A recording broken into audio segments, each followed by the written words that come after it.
Hi friends, welcome back to our channel. ನಾನು ನಿಮ್ಮ ಅಶ್ವಿನಿ. ಎಲ್ಲರೂ ಹೇಗಿದ್ದರೆ? ನಾನಂತೂ ತುಂಬ ಚೆನ್ನಾಗಿದ್ದೀನಿ. ಹಾಗೆ ನೀವು ಕೂಡ ತುಂಬ ಚೆನ್ನಾಗಿದ್ರೆ ಅಂತ ಅನ್ಕೋತಾ ಇದ್ದೀನಿ. ಈ ವಿಡಿಯೋ ಬಂದು ನಾನು ಮತ್ತು ನನ್ನ ಫ್ರೆಂಡ್ ಸ್ವಲ್ಪ ಹೊರಗಡೆ ಹೋಗಿದ್ವಿ ದೇವಸ್ಥಾನಕ್ಕೆ. ಆವಾಗ ಮಾಡಿರೋಂಥ ವಿಡಿಯೋ.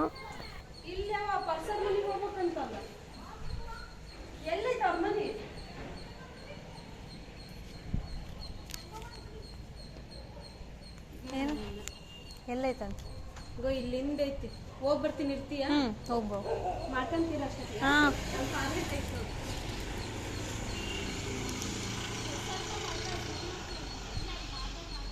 ಇಲ್ಲ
ಈಗ ನಾನು ಮತ್ತು ನಮ್ಮ ಫ್ರೆಂಡ್ ಇಬ್ಬರು ಕೂಡ ದೇವಸ್ಥಾನಕ್ಕೆ ಬಂದಿದ್ವಲ್ಲ, ಪೂಜೆನ ಮುಗಿಸ್ಕೊಂಡು ಹೋಗ್ತಾ ಇದ್ದೀವಿ. ಇದು ನಾವು ಬಂದಿರೋಂಥ ದೇವಸ್ಥಾನ ಬಂದುಬಿಟ್ಟು ಮಾಸಿಯಮ್ಮ ಅಂತ ಹೇಳಿ, ನಮ್ಮೂರಿಂದ ಸ್ವಲ್ಪ ದೂರದಲ್ಲಿರೋಂಥ ಒಂದು ಹಳ್ಳಿಯಲ್ಲಿರೋಂಥ ದೇವಸ್ಥಾನ. ತುಂಬ ಚೆನ್ನಾಗಿತ್ತು. ವೆದರ್ ಹೇಳಬೇಕಂದ್ರೆ ಫುಲ್ ಸೈಲೆಂಟು. ಯಾವಾಗಲೂ ಒಂದೊಂದು ಗಾಡಿ ಹಿಂಗೆ ಬಂದು ಹೋಗುವಂಥ ಸೌಂಡು, ಅದರಲ್ಲಿ ಪಕ್ಷಿಗಳ ಸೌಂಡು ತುಂಬ ಒಂಥರ ಮನಸ್ಸಿಗೆ ಮೈಂಡ್ಗೆ ಫುಲ್ ಒಂಥರ ರಿಲ್ಯಾಕ್ಸ್ ಅಂತ ಅನ್ನಿಸ್ತು. ಆ ಥರ ಚೆನ್ನಾಗಿತ್ತು ವಾತಾವರಣ. ಇಲ್ಲಿಂದ ನಾವು ನಡ್ಕೊಂಡು ಇನ್ನೂ ಒಂದೆರಡು ದೇವಸ್ಥಾನ ಇದೆ, ಅಲ್ಲಿಗೂ ಕೂಡ ಹೋಗಿ ಬರೋಣ ಅಂತ ಹೇಳ್ಬಿಟ್ಟು ಮಾತಾಡ್ಕೊಂಡು ಹೋಗ್ತಾ ಇದ್ದೀವಿ. ನೋಡ್ತಾ ಇದ್ದೀರಲ್ವ ಎಷ್ಟು ಖಾಲಿ ಇದೆ. ನಮ್ಮ ಸಿಟಿಲಾದರೆ ಈ ಥರ ಇರೋದೇ ಇಲ್ಲ. ಸುಮ್ಮನೆ ಬರ್ತಾನೆ ಇರ್ತವೆ ಗಾಡಿಗಳು. ಇಲ್ಲಿ ಅವರು ರಿಲೇಷನ್ಸ್ ಇದ್ದರು, ಅಲ್ಲಿ ಹೋಗ್ಬಿಟ್ಟು ಮಾತಾಡಿಸ್ಕೊಂಡು ಟೀ ಕುಡಿದು ನಾವೀಗ ಮತ್ತೆ ನಮ್ಮ ಜರ್ನಿನ ಕಂಟಿನ್ಯೂ ಮಾಡಿದ್ವಿ.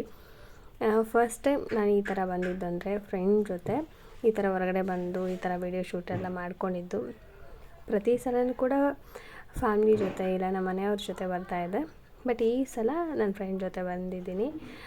ಇಬ್ಬರು ಮಾತಾಡಿಕೊಂಡು ಟೈಮ್ ಹೋಗಿದ್ದೇ ಗೊತ್ತಾಗಲಿಲ್ಲ. ಮತ್ತು ನಾವು ನಡ್ಕೊಂಬಂದಿದ್ದು ಕೂಡ ತುಂಬ ದೂರನೇ, ಆದರೂ ಅದು ನಮಗೇನು ಅಂತ ಅನ್ನಿಸ್ಲಿಲ್ಲ. ನಾವು ನಡ್ಕೊಂಬಂದಿದ್ದೀವಿ, ತುಂಬ ದೂರದಿಂದ ಬಂದಿದ್ದೀವಿ ಅಂತ ಏನೂ ಅನ್ನಿಸ್ಲೇ ಇಲ್ಲ. ಆರಾಮಾಗಿ ಮಾತಾಡಿಕೊಂಡು ಹೋಗ್ತಾ ಇದ್ದೀವಿ.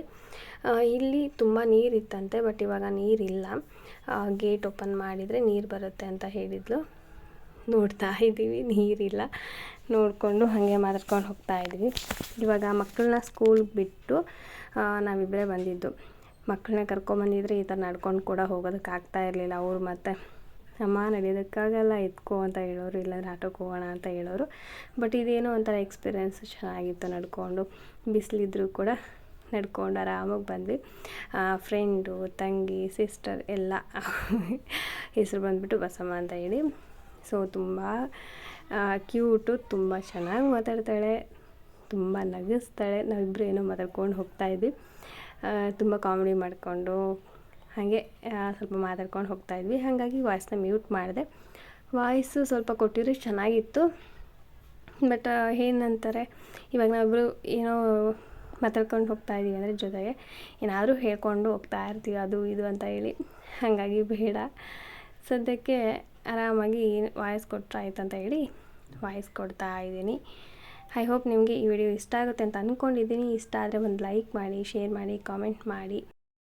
ಇನ್ನೊಂದೇನೆಂದರೆ ನಾವು ಯಾವಾಗಲೂ ಎದ್ದು ಬಿದ್ದು ಬರೀ ಸಿಟಿಲಿದ್ದರೆ ಅದು ಏನು ಅನಿಸುತ್ತೆ ಅಂದರೆ ಒಂಥರ ಅದೇ ಗಾಡಿ ಅದೇ ಸೌಂಡು ಎಲ್ಲ ಕೇಳಿ ಕೇಳಿ ಒಂಥರ ಇದು ಅನಿಸುತ್ತೆ.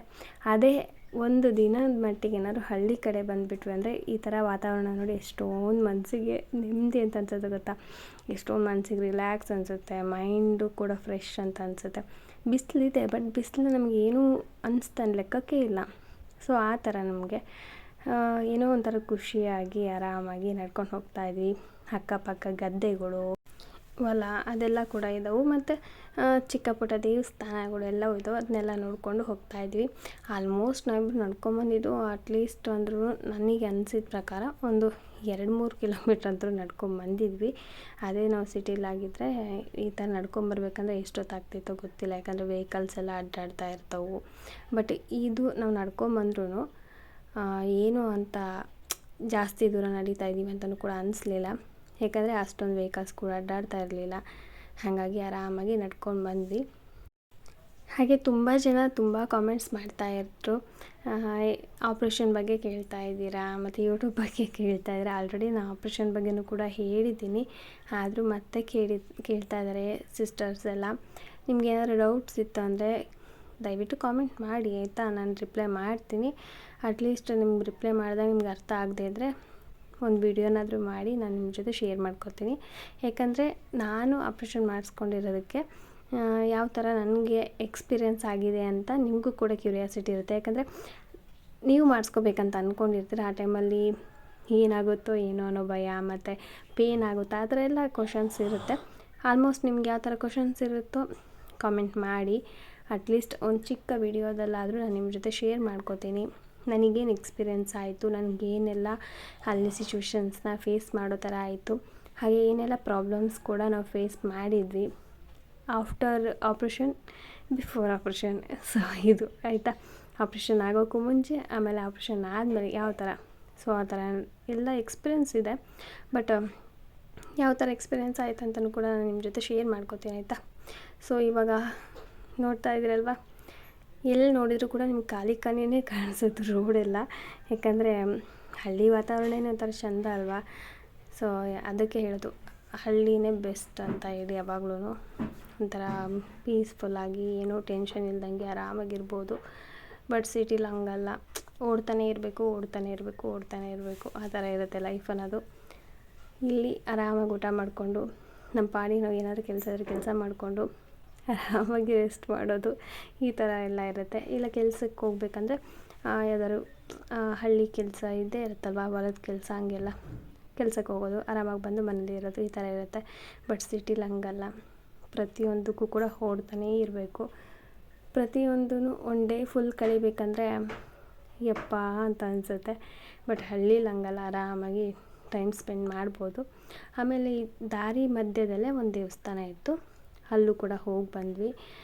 ನಿಮಗೆ ತೋರಿಸ್ತೀನಿ, ಅಂದರೆ ಪೂರ್ತಿ ಕ್ಲಿಯರಾಗಿ ವಿಡಿಯೋ ಮಾಡೋದಕ್ಕಾಗಲಿಲ್ಲ, ಯಾಕಂದರೆ ಆಲ್ರೆಡಿ ಕ್ಲೋಸ್ ಆಗಿತ್ತು ದೇವಸ್ಥಾನ. ಹಾಗಾಗಿ ಎಷ್ಟಾಗುತ್ತೋ ಅಷ್ಟನ್ನು ವಿಡಿಯೋ ಮಾಡಿದ್ದೀನಿ.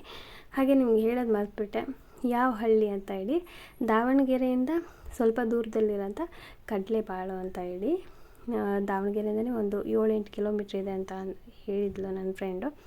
ಸೊ ಆ ಒಂದು ಊರಿಗೆ ಹೋಗಿದ್ವಿ, ಲೈಫಲ್ಲಿ ಫಸ್ಟ್ ಟೈಮ್ ಅಂತ ಹೇಳ್ಬೋದು.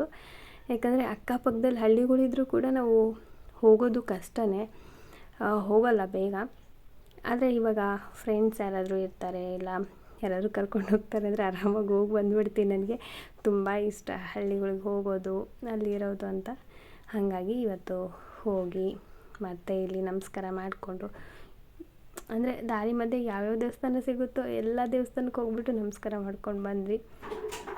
ಫುಲ್ ಒಂಥರ ಎಂಜಾಯ್ ಅನ್ನೋ ಥರ ಅನಿಸ್ತು. ಅಂದರೆ ಹೋಗಿದ್ದು ಒಂದು 2 ತಾಸಿಗೆ.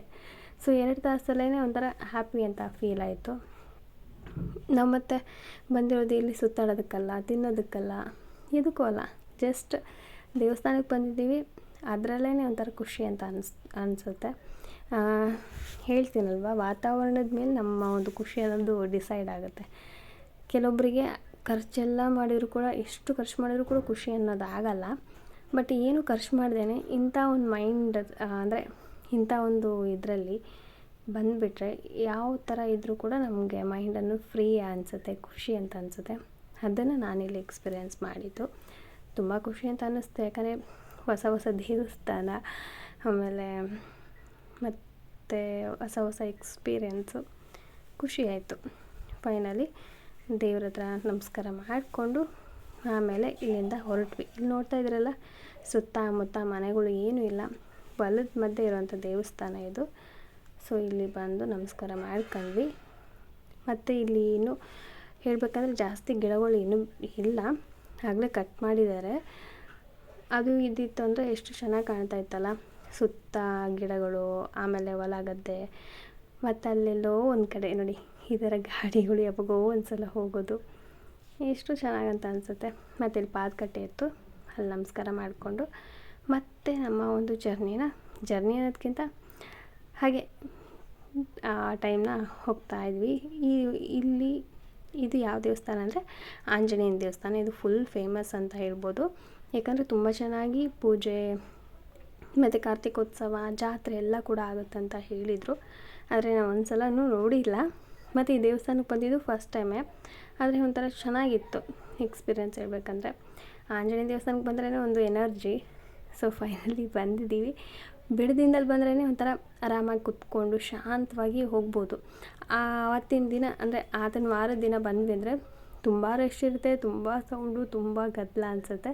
ಬಟ್ ಆ ದಿನ ಬಿಟ್ಟು ಬೇರೆ ದಿನ ಬಂದರೆ ಪೀಸ್ಫುಲ್ಲಾಗಿ ಸೈಲೆಂಟಾಗಿರುತ್ತೆ, ಆರಾಮಾಗಿ ಕುತ್ಕೊಂಡು ನಮಸ್ಕಾರ ಮಾಡ್ಕೊಂಡು ಬರ್ಬೋದು. ಇಲ್ಲಿ ನೋಡ್ತಾ ಇದ್ದೀರಲ್ವ ಎಷ್ಟು ದೊಡ್ಡದಿದೆ, ಫುಲ್ ಹೊರಗಡೆ ಎಲ್ಲ. ಅಲ್ಲಿ ಕಾಣ್ತಾ ಇದೆಯಲ್ಲ ಅದು ದೇವಸ್ಥಾನ, ಮತ್ತು ಎದುರುಗಡೆ ಕಾಣ್ತಾ ಇರೋದು ರಥನ ನಿಲ್ಲಿಸುವಂಥ ಪ್ಲೇಸ್ ಅಂತೆ. ಅದು ನನಗೂ ಕೂಡ ಗೊತ್ತಿಲ್ಲ, ಬಟ್ ನನ್ನ ಜೊತೆಗೆ ನನ್ನ ಫ್ರೆಂಡ್ ಬಂದಿದ್ಲಲ್ಲ, ಸೊ ಅವಳು ಹೇಳಿದ್ಲು, ಹಾಗಾಗಿ ಹೇಳ್ತಾ ಇದ್ದೀನಿ ಅಷ್ಟೇ. ಮತ್ತು ಇಲ್ಲಿ ನಾನು ನೋಡಿದ್ದೇನೆಂದರೆ ಪ್ರತಿಯೊಂದು ದೇವಸ್ಥಾನದಲ್ಲೂ ಆಂಜನೇಯನ ಮೂರ್ತಿ ನೋಡ್ತೀವಿ, ಬಟ್ ಈ ದೇವಸ್ಥಾನದಲ್ಲಿ ನನಗೆ ಆಂಜನೇಯನ ಮೂರ್ತಿ ಕಾಣಿಸ್ಲಿಲ್ಲ. ಅಂದರೆ ಚಿಕ್ಕದೊಂದು ಮೂರ್ತಿ ಇದೆ, ಬಟ್ ಅದ್ರ ಪಕ್ಕದಲ್ಲೇ ಒಂದು ದೊಡ್ಡದೊಂದು ಏನೋ ಒಂಥರ ಅದನ್ನು ಏನು ಹೇಳ್ಬೇಕಂತ ಗೊತ್ತಿಲ್ಲ. ಅದಕ್ಕೆ ಆಂಜನೇಯನ ಆಕಾರ ಇಲ್ಲ, ಬಟ್ ಅದಕ್ಕೆ ಆಂಜನೇಯನ ಗದೆ ಎಲ್ಲ ಹಾಕ್ಬಿಟ್ಟು ಪೂಜೆನ ಮಾಡ್ತಾರೆ. ಅಂದರೆ ಅದರದ್ದೇ ಆದಂಥ ಪವಾಡ ಎಲ್ಲ ಇರುತ್ತೆ. ಅದು ಕ್ಲಿಯರಾಗಿ ನನಗೆ ಏನಂತ ಗೊತ್ತಿಲ್ಲ, ಬಟ್ ಆದರೂ ಒಂಥರ ಖುಷಿ ಆಯಿತು ನನಗೆ ಹೇಳಬೇಕಂದ್ರೆ. ತುಂಬ ಖುಷಿಯಾಗಿ ದೇವಸ್ಥಾನದೊಳಗಡೆ ಎಂಟ್ರಿ ಕೊಟ್ಟೆ, ನಮಸ್ಕಾರ ಮಾಡಿಕೊಂಡು ದರ್ಶನ ಮಾಡೋದು ಸ್ವಲ್ಪ ಕಷ್ಟ ಅನ್ನಿಸ್ತು, ಯಾಕಂದರೆ ಡೋರ್ ಕ್ಲೋಸ್ ಆಗಿತ್ತು. ಆದರೂ ಅದು ವಿಂಡೋ ಥರ ಇರುತ್ತಲ್ವ ಬಾಗಿಲಿಗೆ, ಅಲ್ಲಿಂದನೇ ದೇವ್ರ ದರ್ಶನ ಮಾಡ್ಕೊಂಡು ಜೈ ಶ್ರೀರಾಮ್ ಜೈ ಆಂಜನೇಯ ಅಂತ ಹೇಳ್ಬಿಟ್ಟು ನಮಸ್ಕಾರ ಮಾಡಿಕೊಂಡು ಬಂದೆ. ಇಲ್ಲಿ ನೋಡ್ತಾ ಇದ್ರಲ್ಲ ಪಲ್ಲಕ್ಕಿ ಇದೆ, ಆಮೇಲೆ ತೊಟ್ಲು ಇದೆ. ಈ ದೇವಸ್ಥಾನ ಏನೋ ಒಂಥರ ಡಿಫ್ರೆಂಟ್ ಅಂತ ಅನ್ನಿಸ್ತು ನನಗೆ. ನಾನು ನೋಡಿರೋಂಥ ಆಂಜನೇಯ ದೇವಸ್ಥಾನಗಳಿಗಿಂತ ಇದು ಸ್ವಲ್ಪ ಡಿಫ್ರೆಂಟ್ ಅಂತ ಅನ್ನಿಸ್ತು. ಫೈನಲಿ ಇದನ್ನೆಲ್ಲ ಮುಗಿಸ್ಕೊಂಡು ಮತ್ತೆ ರಿಟರ್ನ್ ನಾವು ದಾವಣಗೆರೆಗೆ ಬಂದ್ವಿ. ಸೊ ಇಷ್ಟ ಫ್ರೆಂಡ್ಸ್ ಇವತ್ತಿನ ವಿಡಿಯೋ. ನಿಮಗೆ ವಿಡಿಯೋ ಇಷ್ಟ ಆದರೆ ಒಂದು ಲೈಕ್ ಮಾಡಿ, ಶೇರ್ ಮಾಡಿ, ಕಾಮೆಂಟ್ ಮಾಡಿ, ಹಾಗೆ ಸಬ್ಸ್ಕ್ರೈಬ್ ಮಾಡಿದೆ ನೋಡಿದ್ರೆ ಪ್ಲೀಸ್ ಸಬ್ಸ್ಕ್ರೈಬ್ ಮಾಡ್ಕೊಂಡು ನೋಡಿ. ಮತ್ತು ಇವಾಗ ಹೋಗ್ತಾ ಇರೋಂಥದ್ದು ಪ್ಲೇಸ್ ನಾನು ಹೇಳೋದು ಮರೆತುಬಿಟ್ಟೆ, ಕಲ್ಯಾಣಿ. ದೇವಸ್ಥಾನದ ಪಕ್ಕದಲ್ಲೇ ಕಲ್ಯಾಣಿ ಇದೆ, ಮತ್ತು ಇದು ಹರಳಿಕಟ್ಟೆ ಇದೆ, ಮತ್ತು ನವಗ್ರಹದ್ದು ಇದೆ. ಅಲ್ಲಿ ನವಗ್ರಹ ಪ್ರದಕ್ಷಿಣೆ ಮಾಡಿಕೊಂಡು ಆಮೇಲೆ ಕಲ್ಯಾಣಿ ಹತ್ರ ಹೋಗಿ ನಮಸ್ಕಾರ ಮಾಡ್ಕೊಂಡ್ವಿ ದೂರದಿಂದಲೇ. ಯಾಕಂದರೆ ತುಂಬ ದೊಡ್ಡದಿದೆ, ಅದನ್ನು ನೋಡಿದ್ರೇ ಭಯ ಅಂತ ಅನಿಸುತ್ತೆ. ಹಾಗಾಗಿ ನಾನು ಸ್ವಲ್ಪ ದೂರದಿಂದಲೇ ನಮಸ್ಕಾರ ಮಾಡ್ಕೊಂಡ್ವಿ. ಅದಿನ್ನೂ ಕ್ಲೀನ್ ಮಾಡಬೇಕು, ಕ್ಲೀನ್ ಮಾಡ್ತಾರೆ. ಮತ್ತು ಇವಾಗ ಹಬ್ಬ ಬಂತು, ತೇರು, ಆ ಟೈಮಲ್ಲಿ ಕ್ಲೀನ್ ಮಾಡ್ತಾರೆ ಅಂತ ಹೇಳಿದರು. ಸೊ ಕ್ಲೀನ್ ಮಾಡಿದಾಗ ಇನ್ನೂ ಕೂಡ ಚೆನ್ನಾಗಿ ಕಾಣುತ್ತೆ. ಏನೋ ಅಂದರೆ ಆಟೋದಲ್ಲಿ ಹೋಗ್ಬೇಕಾದ್ರೆ ನೋಡಿದೆ ಕಲ್ಯಾಣಿ ಥರನೇ ಅನಿಸ್ತು, ಬಟ್ ಇಲ್ಲಿ ಬಂದು ನೋಡಿದೆ ನೋಡಿ ಈ ಥರ ಇದೆ. ಆದರೆ ಇದನ್ನ ಕ್ಲೀನ್ ಮಾಡಿದ್ರೆ ಇನ್ನೂ ಚೆಂದ ಕಾಣುತ್ತೆ. ಸೊ ಇಷ್ಟೇ ಫ್ರೆಂಡ್ಸ್ ಇವತ್ತಿನ ವಿಡಿಯೋ. ನಿಮಗೆ ವಿಡಿಯೋ ಇಷ್ಟ ಆದರೆ ಲೈಕ್ ಮಾಡಿ, ಶೇರ್ ಮಾಡಿ, ಕಾಮೆಂಟ್ ಮಾಡಿ, ಸಬ್ಸ್ಕ್ರೈಬ್ ಮಾಡಿದೆ ನೋಡ್ತಾ ಪ್ಲೀಸ್ ಸಬ್ಸ್ಕ್ರೈಬ್ ಮಾಡ್ಕೊಂಡು ನೋಡಿ. ನಾಳೆ ವಿಡಿಯೋದಲ್ಲಿ ಮತ್ತೆ ಸಿಗೋಣ. ಅಲ್ಲಿವರೆಗೂ keep watching my channel. Have a nice